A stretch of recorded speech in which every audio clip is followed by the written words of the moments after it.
အားလုံးပဲမင်္ဂလာပါကျွန်တော်တို့မြန်မာ National League ပြိုင်ပွဲမှာဒါ Football Bureau Sport VS System သုံးမဲ့အကြောင်းနဲ့ပတ်သက်ပြီးဒါတွေဒီအဆင်ပြေနိုင်လားဘယ်လိုမျိုးဖြစ်နိုင်လဲဆိုတာနဲ့ပတ်သက်ပြီးကျွန်တော်ဒီပညာပိုင်းလေးတချို့ကိုကျွန်တော်ပြည်သက်တည်စီဒါရှင်းပြပေးကြပါမယ် sharing လုပ်ပေးတဲ့သဘောလေးဖြစ်ပါတယ်။ဘာကြောင့်လဲဆိုတော့ကျွန်တော်ဒီအကျဉ်းတော့ဒါဖူဆယ်ပြိုင်ပွဲတွေမှာရိုက်ခဲ့တော့League 1 League 2တွေရိုက်တော့ကျွန်တော်ဖူဆယ်ကွင်းမှာ VS System သုံးတဲ့ခါတော့ကျွန်တော်ဒီပိုင်းနေနဲ့ပတ်သက်ပြီ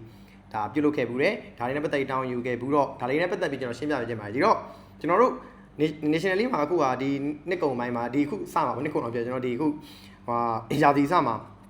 VS System ကိုသုံးမယ်လို့သိရတယ်ဒီတော့အရင်တော့ဖူဆယ်မှာသုံးနေတာဒီကျွန်တော်တို့ဖူဆယ်ပွဲမှာကင်မရာကျွန်တော်တို့အများဆုံးရင်3လုံး4လုံးပေါ့နော်ကျွန်တော်တို့ဒါရိုက်နေတဲ့ပမာဏဒီတော့ကျွန်တော်တို့တစ်ခါကျရင်3လုံးပဲရိုက်တယ်3လုံးရိုက်တော့ VS System မှာဒီတစ်ခုရှိတာကကျွန်တော်တို့ကဒီအခုအလဲတစ်လုံးဒီဒါအကျယ်ဖြစ်မယ်ကျွန်တော်တို့ဘောလုံးပဲအကျယ်ဖြစ်မယ်ဘေးနှလုံးဒီကျွန်တော်တစ်လုံးဒီရိုက်တယ်ဆိုတော့ကျွန်တော်တို့3လုံးပေါ့ total 3လုံးမှာဘေးနှလုံးဒီအကျက်ဖြစ်မယ်ဘေးနှလုံးဒီအကျက်ဖြစ်မယ်ဆိုတော့ဒီလိုမျိုးဆိုတော့တခါလေကျရင်သူတို့ဒိုင်လူကြီးတွေကကျွန်တော်တို့ကကင်မရာကြည့်နေတဲ့ခါကျရင်စိုက်ပေါင်းစုံကြည့်ရတာပေါ့ဒါကတော့သူတို့စိုက်ပေါင်းစုံချိုးကွေးကနေဘယ်လိုတွေချိုးလိုက်လို့ဘယ်လိုဖြစ်တာလဲဆိုတဲ့ဟာတွေသူကြည့်ရတော့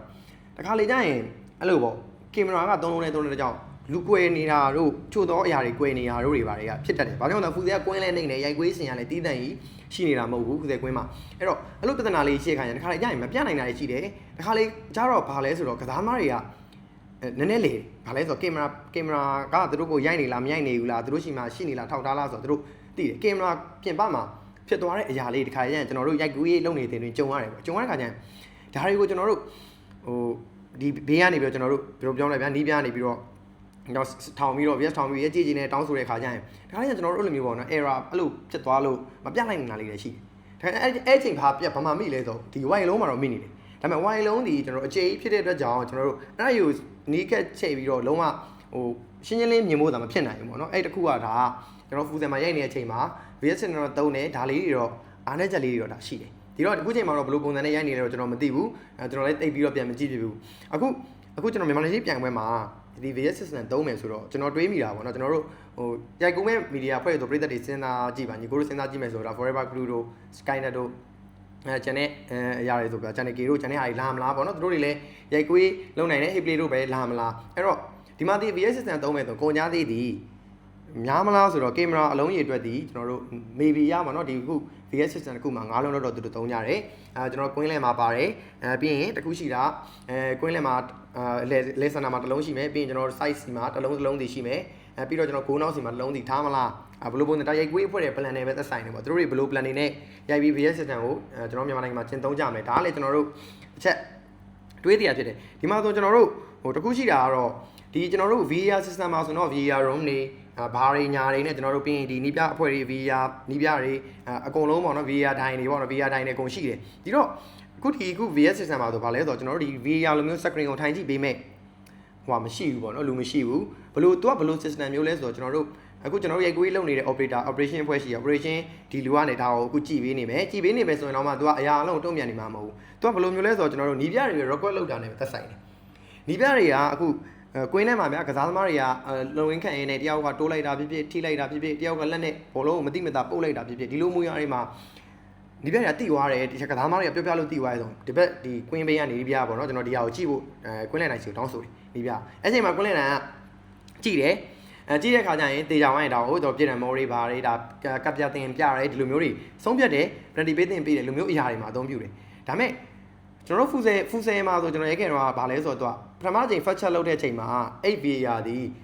မမှန်ကန်ဘူးဆိုရင်ဒုတိယချိန် fast check ဆက်လုပ်လို့မရတော့အဲ့လို cancel ဖြစ်တယ်ဒါမဲ့တပွဲလုံးမှာဒီအခုနီးပြသည်နှစ်ချိန် VAR ကို check ခွင့်ရှိတယ် VS system ကို check ခွင့်ရှိတယ်ပေါ့နော်ဒီ VS system မှာနှစ်ချိန် check ခွင့်ရှိတယ်တကယ်လို့ပထမတစ်ချိန်မှာချက်လိုက်လို့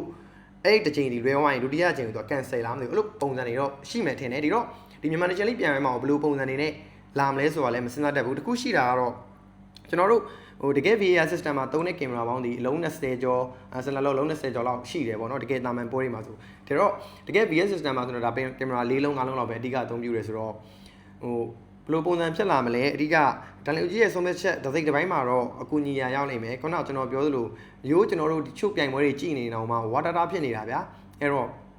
တကယ်လို့ VAR system ပါလို့ VAR ပြန်ချက်လို့ water data ပုံစံတွေပဲကျွန်တော်တို့ VAR ချက်တာကိုမြင်ရမယ်ဆိုရင်ပရိသတ်တွေအတွက်လည်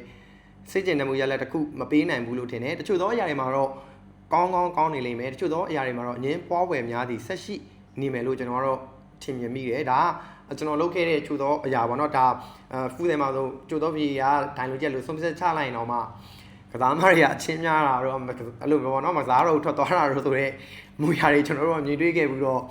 အခု nationally မှာဒီဗီယာပါလာရင်ရောဒီလိုမျိုးຢာတွေလည်းဖြစ်လာနိုင်မလားပေါ့ဒါကလည်းတွေးရမယ်အကြောင်းတွေပေါ့နော်ဒီတော့ဟိုဒိုင်လိုကြီးရဲ့ဆုံးဖြတ်ချက်ဒီအရန်ကိုရေးကြည့်ပါတယ်ဗီယာပါလာတဲ့ခါမှာဘာကြောင့်သူဒီနှစ်ခါချက်ရတဲ့ကြောင့်ကျိုးသောຢာတွေမှာခုနပြောသလိုပေါ့ national ရဲ့ error ရှိနိုင်တယ်ကျိုးသောຢာတွေမှာလည်းသူ့ရဲ့ error တွေလည်းရှိနိုင်မှာဒါတွေကလည်းကျွန်တော်စောင့်ကြည့်ခြင်းစရာကောင်းတယ်ပေါ့နော်ဘာလို့လဲဆိုတော့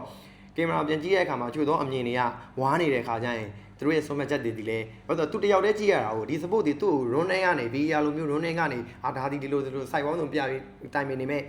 ကျွန်တော်တို့ကွင်းလည်တိုင်းတွေမရှိဘူး VR တိုင်းတွေမရှိဘူးတယောက်တည်း TV ကိုကြည့်ပြီးတော့ဒီခု operator အပြတဲ့ TV တစ်လုံးကိုသူက operator ကိုတောင်းဆိုပြီး pay site ဆိုတဲ့ဥစ္စာကိုပဲသူက icon နဲ့တောင်းဆိုခွင့်ရမယ်ပေါ့နော်ဒါတော့